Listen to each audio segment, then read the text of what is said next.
What event comes once a year and could change how you see the world around you? The answer? When your vision benefits renew. And now that they have, there's no better time to visit your neighborhood Pearl Vision, where they'll cover your out-of-pocket cost or insurance copay for your eye exam. Schedule your family's eye exams at pearlvision.com. Valid prescription required. Valid at participating locations. Restrictions apply. Taxes extra. See store for details. Ends 4/30/2022. Exams available at the Independent Doctors of Optometry at or next to Pearl Vision. Some doctors employed by Pearl Vision.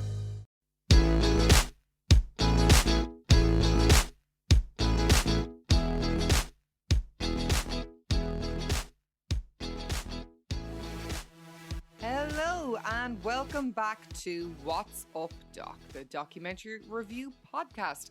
I am your host, Gemma Delaney, and as always, I am here talking you through the brand new must-see documentaries that have been released. So, as always, guys, you can find us on all types of social media. We are at What's Up Doc podcast. We're on Instagram, we are on the Twitter, we're on Facebook as well. Instagram would be kind of my main one, though I just kind of share to the other ones. I'm an Instagram lover first and foremost. But yeah, so guys, look, we are on season 2, we're on episode 7. The season is fucking flying by, and today we are talking all about the brand new Netflix documentary. I am, of course, talking about Trial by Media. So this one is directed by Tony Yansenda. You may not recognize the name, but bizarrely, he's the same guy who directed American Vandal. So that was the Netflix or made for Netflix series. It was like a spoof of a documentary, I don't know if you can cast your minds back there a couple of years, about the guy in high school who was accused of drawing the dicks everywhere, with big Mickeys everywhere. So it's the same fucking director. So fair dues to him. I feel like he feels like he needed to spread his wings a little bit and decided to delve into the true crime genre. And sure, why not? Like, everyone's jumping on the fucking bandwagon now. We're all into it, you know? But yeah, directed by Tony Yansenda. And then, maybe more bizarrely, produced by George Clooney. So I didn't actually know that until, I had watched the documentary and then did me little bit of research as I do post watching. Yeah, George Clooney. Wouldn't have foreseen that one.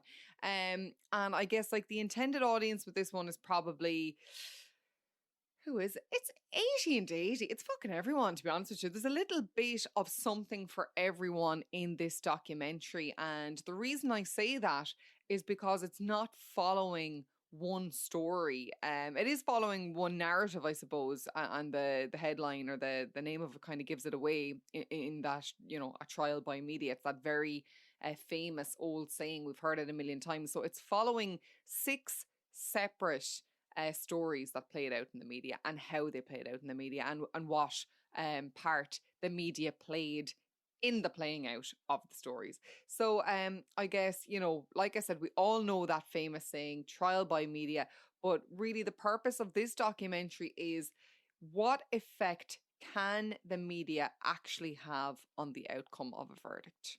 I think that is the kind of overarching question in this documentary series. So this documentary series, it recalls some of the most famous cases, and kind of like with the benefit of hindsight, we can decide then watching it as the audience, we can see if we draw the same conclusion now as the media, as the public, and I suppose as the jurors and, judge and jury at the time of the respective cases taking place. So that's the big question this documentary series sets out to answer. And I think as well, it's kind of like, what the directors want to get across to you is, bearing the media can actually, really just, totally mislead with their reporting, irrespective of what the truth actually is. They can just fucking go off on a tangent, and he wants to show you that. Not with all of the cases, I won't say with all of the episodes, but with some of them definitely, you're just like, what the actual fuck? Like, they completely flipped the case and really changed the way the public perceived it to be, So in terms of like what I knew about this documentary, not a whole fucking lot. Like, I mean, I'm the same as you guys. I get the same amount of notice on these documentaries as ye do. So, I'm not privy to some inside information. I'm just fucking obsessed with documentaries and keep my ear to the ground. And I'm always, checking out the newest ones and articles about the newest ones. So obviously Netflix known me as well as it does. It had given me the heads up a couple of weeks in advance that this one was coming out. I had seen the trailer and I just said, yeah, absolutely. This is right up my alley. This is the kind of shit I love.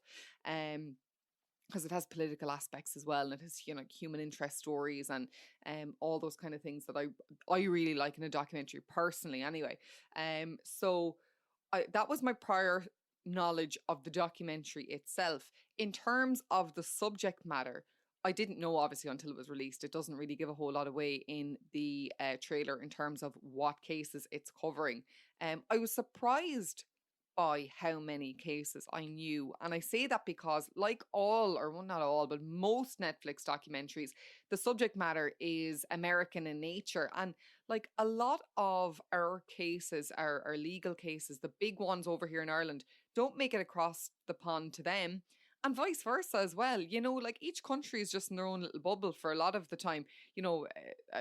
Maybe kind of political stuff, all right, like, the Donald Trumps and that kind of thing. You'll hear about that over here, all right. But for the most part, the big cases, because they're not of interest to the public over here, as in they're not directly affecting them, they just don't make the headlines over here. So I was actually surprised by how many I did know. So I knew the episode that was about the Jenny Jones show. So that was the murder of Scott Amadeur. Now, again, I wouldn't remember that guy's name, but I remembered that case about the Jenny Jones show. I also remember the case of Amadou Diallo. That is, I think, the third episode in, which is, and they're all separately named as well. That's 41 shots. He was killed by the NYPD. And then the one that I was just like, until I put the episode on, I was like, oh fuck, I remember this case, was the gang rape in 1983 of a young woman called Cheryl Arujo. I'm probably pronouncing that wrong. I'm sorry, I'm probably crucifying that fucking name. But I did remember that because if I'm not mistaken, that rape case, that gang rape, was the real life story that inspired the film The Accused. So I had heard of that before as well. So, in terms of what I expected from this documentary, again, I didn't know a whole lot. Produced by George Clooney, though, and there's been huge hype about it and publicity prior to its release. And I felt as well personally that Netflix have really missed the mark with their latest two offerings. I'll get into that in more detail later. So I really, really was hoping they'd bring out, the lovely, polished, shiny bells and whistles that, the big guns that we're used to from Netflix. So in terms of like what I was curious about before I saw it, I wanted to see what were they going to discover. That the media did.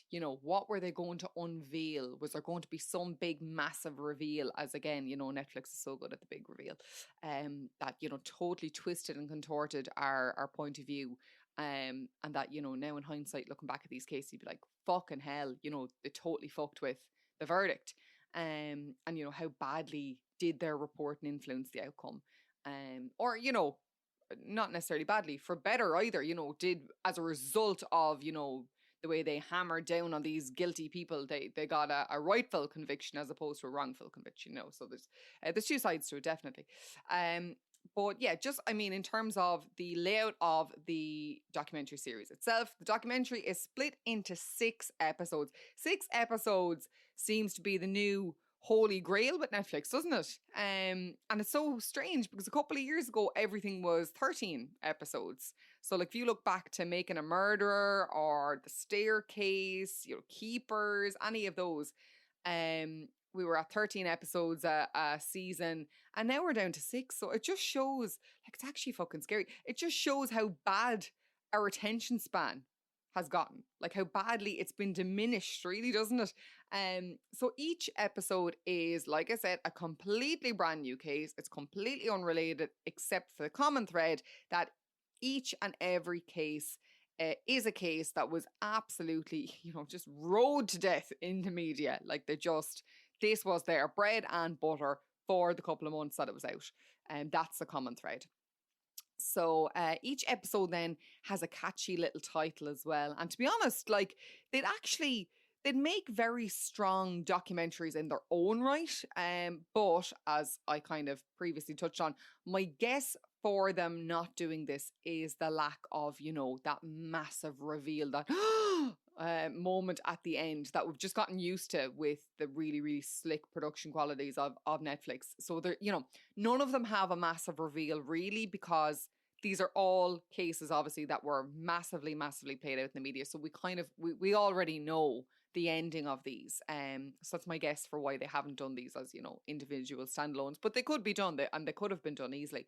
But like I said, you probably already know the outcome of, two or more of the cases in this series already. The first episode then, like I said, there's 6 in total. First episode, as I said earlier, was the Jenny Jones one. Now, again, I'm obviously in my mid-30s, so I might be a little bit older than somebody who's listening. Jenny Jones was kind of like, it was a slightly higher brow Jerry Springer. I think that's a fair estimation. I think she was aiming for Oprah, but she hit somewhere between she was kind of like Ricky Lake. She would actually, bang on the money, would have been very Ricky Lake-esque. So I personally, I remember Jenny Jones and I would have loved it. And anyone in my age group probably remembers that. It was daytime telly there in the early noughties for us when we were, in secondary school or in primary school. But that's what the first one is about. It's the talk show murder is what it's called.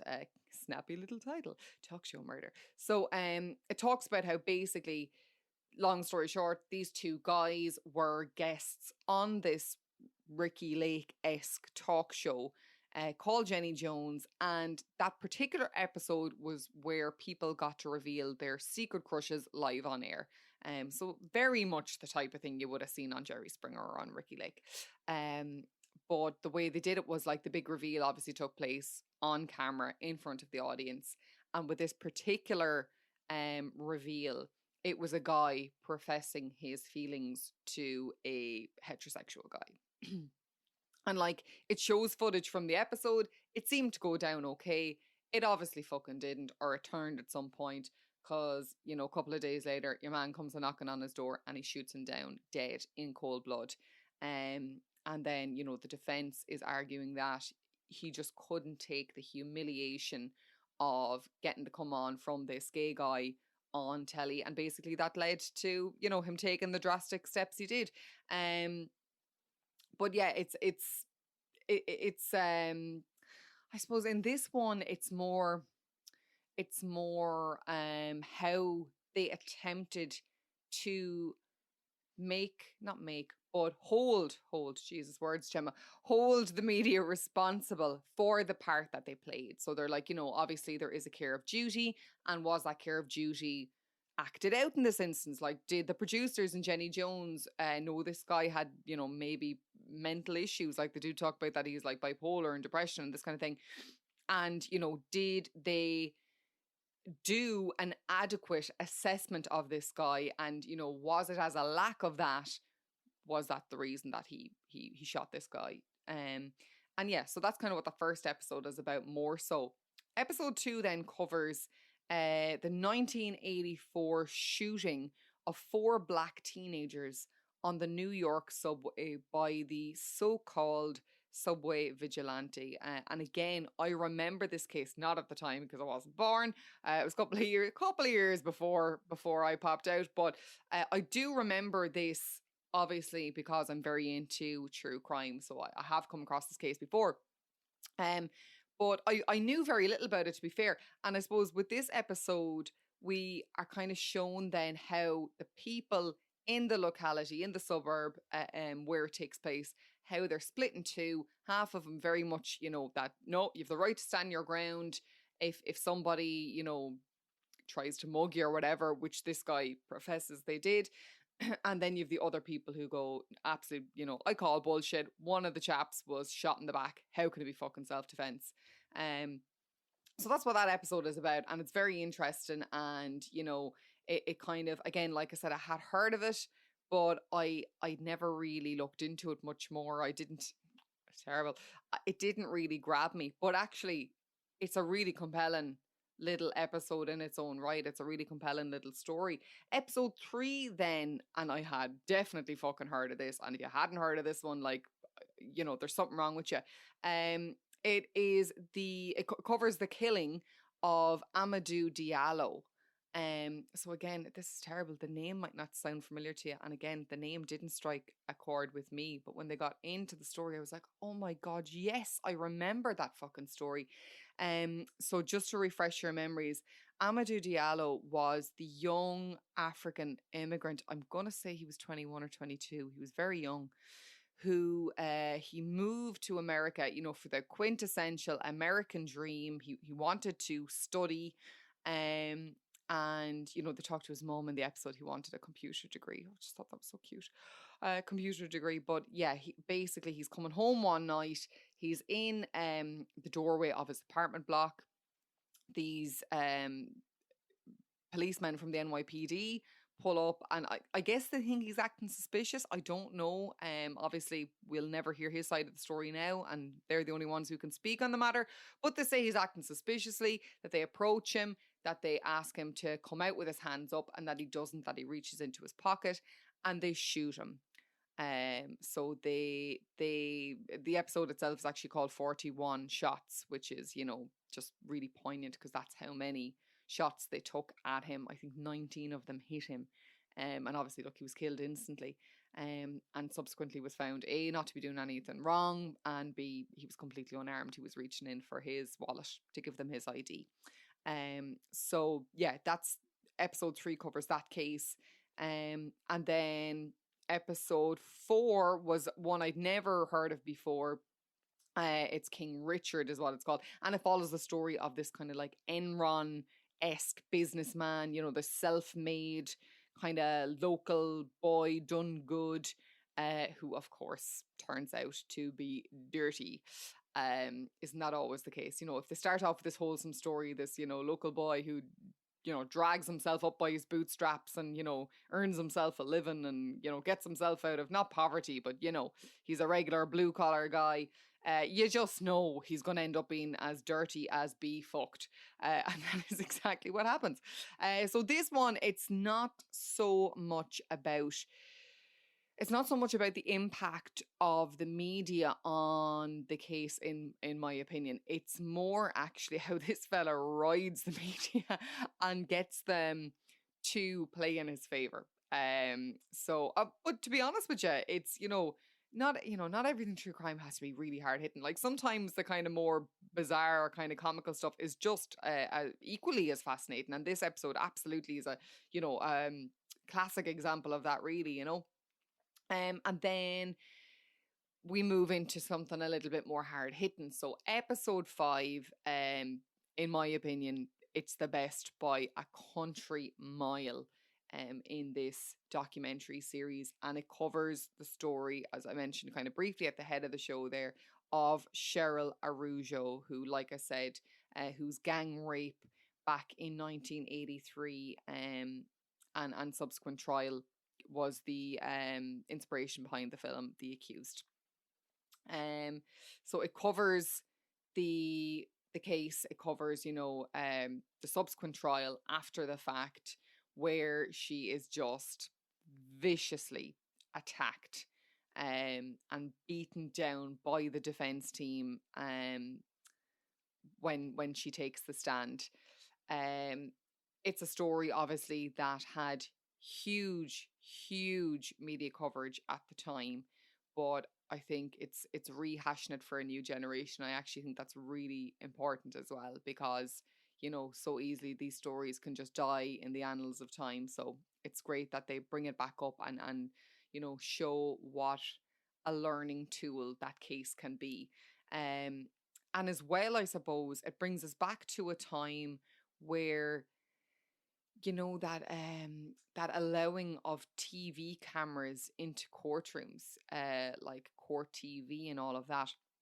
It was all, like I said, this was 83, so again before my time, but like this was all relatively new, and it was kind of a grey area, and I guess probably there was a lack of knowledge of just how much could go wrong, you know.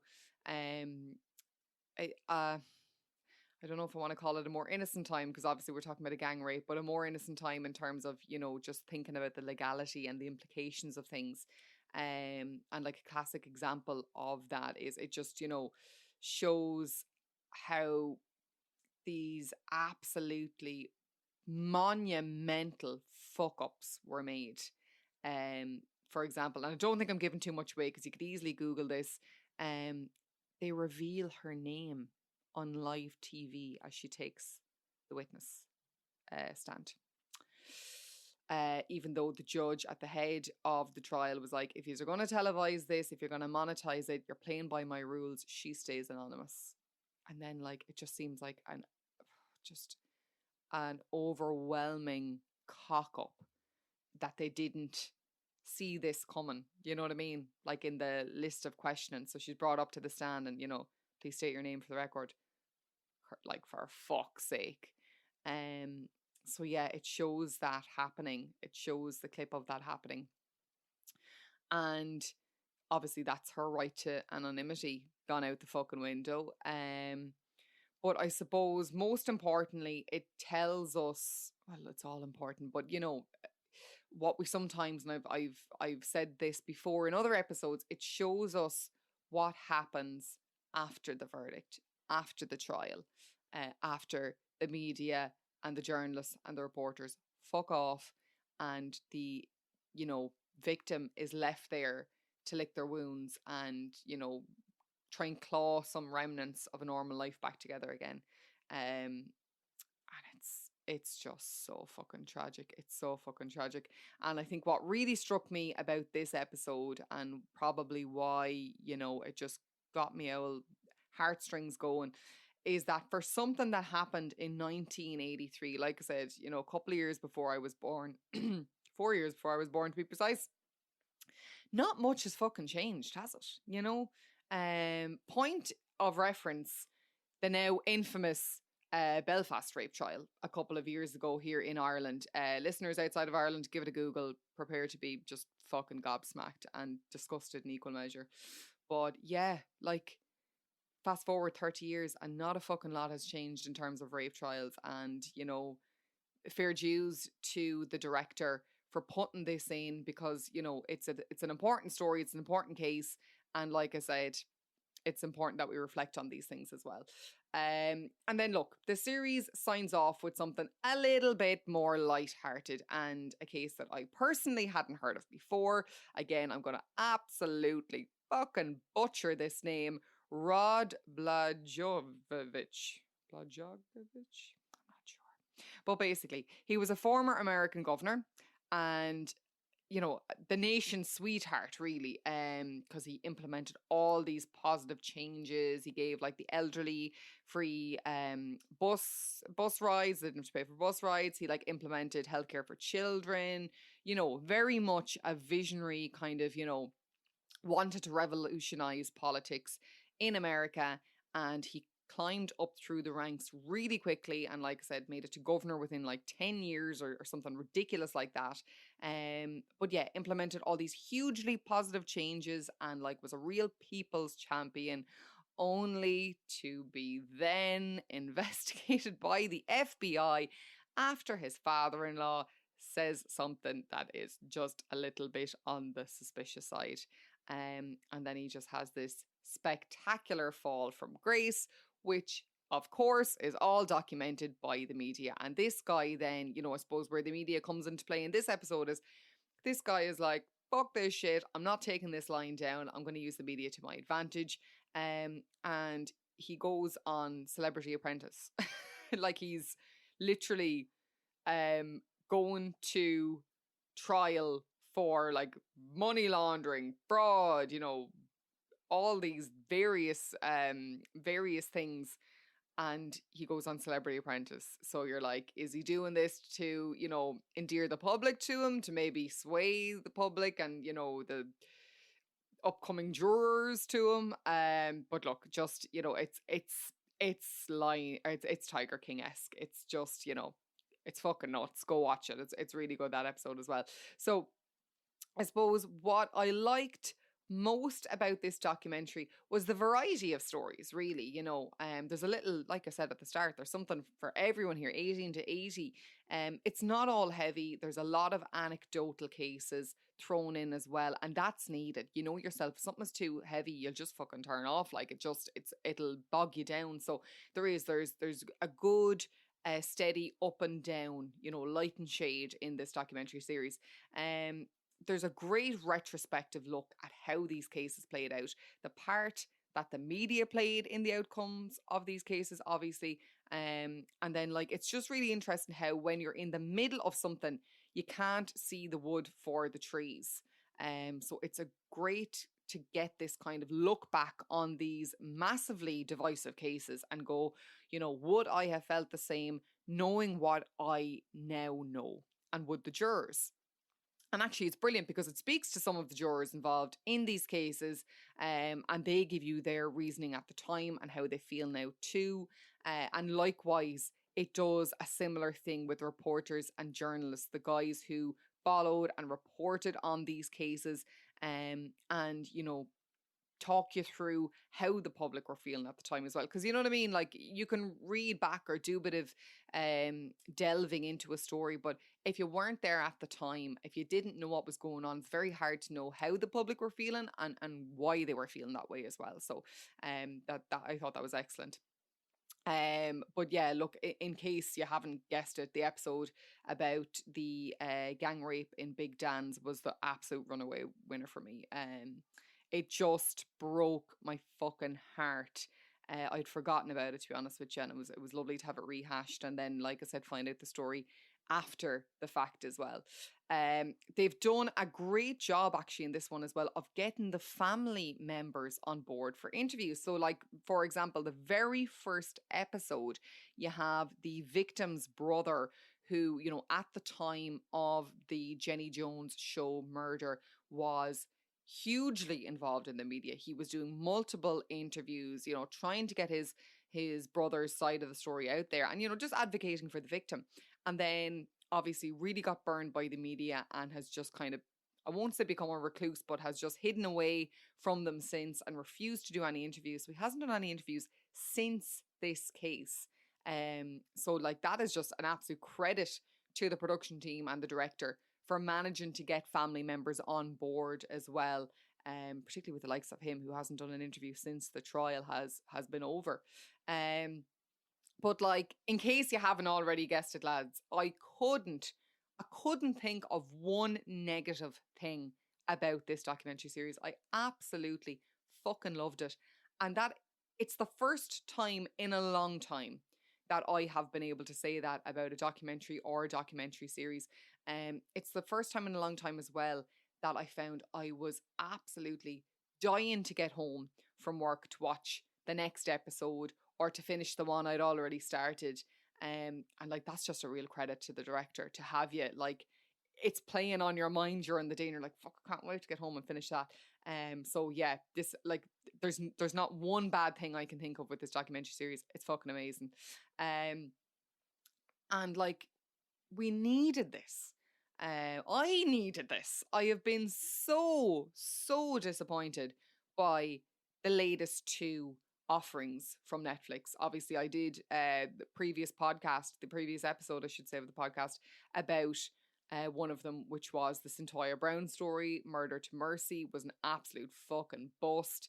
And the other one, which I was going to do an episode on, I haven't yet, was the Innocence Files. Just, you know, it just did not live up to expectations at all, you know, as much as I wanted to love it, because obviously I've been following the Innocence project for years and the work that they've done.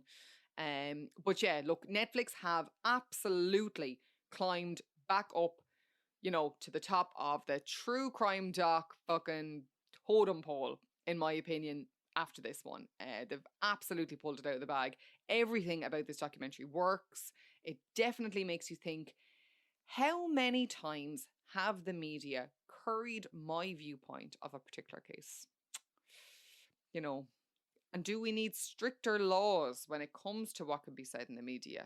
And, you know, more than ever now, online. Needs more policing, doesn't it? You know, it just, I suppose, makes you realise these aren't just stories. These are people's lives that they're fucking with for the sake of a headline. Or the sake of, you know, some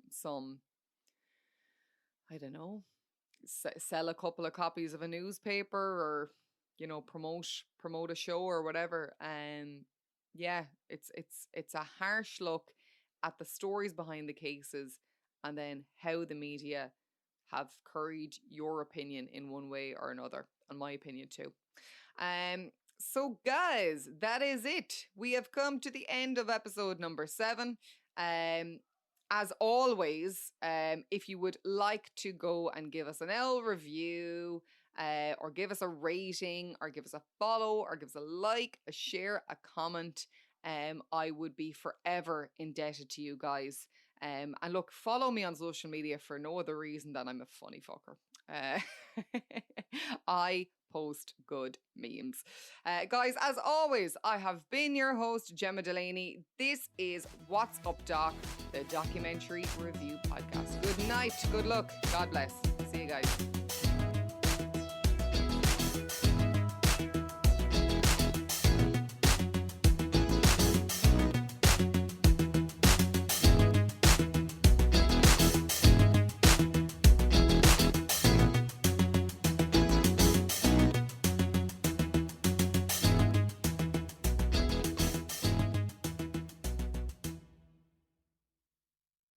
If you love to be remembered as the person who gives the best birthday gifts, I'm here to tell you that 1-800-Flowers.com is your ultimate birthday gifting destination. 1-800-Flowers has thoughtful and artfully created options that are guaranteed to deliver the best birthday surprise. Shop thousands of unique gifts at 1-800-Flowers.com for exclusive offers and great values.